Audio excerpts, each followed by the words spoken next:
Miro Jaroš sa narodil 14. marca 1978 v Žiline. Vyrastal v malej dedinke Tepličke nad Váhom. V 17 rokoch odišiel do Anglicka, kde študoval angličtinu a snažil sa preraziť v hudobnom priemysle.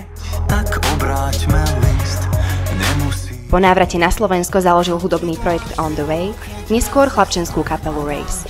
Nahrávky sa síce hrali v lokálnych rádiách, nezaujali však hudobné vydavateľstvá. V roku 2001 odišiel do Izraela s cieľom zarobiť si peniaze na vlastný album.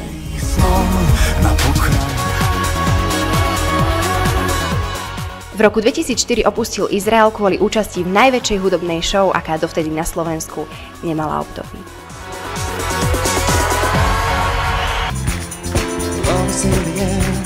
V mimoriadne úspešnej súťaži Slovensko hľadá superstar postúpil do finálovej 11, do ktorej ho vyniesol druhý najväčší počet diváckych hlasov zo všetkých semifinálových kôl.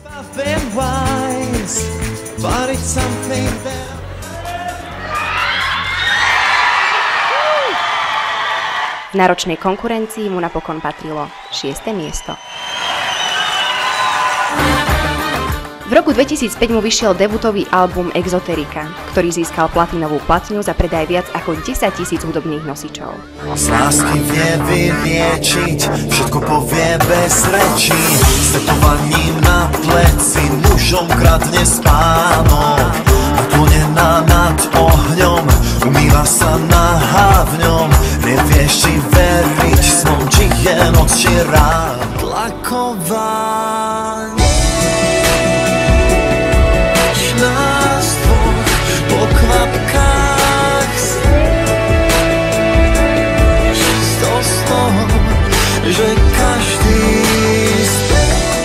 V roku 2008 nasledovali album Tlaková níž, z ktorého pochádza aj rovnomenný single.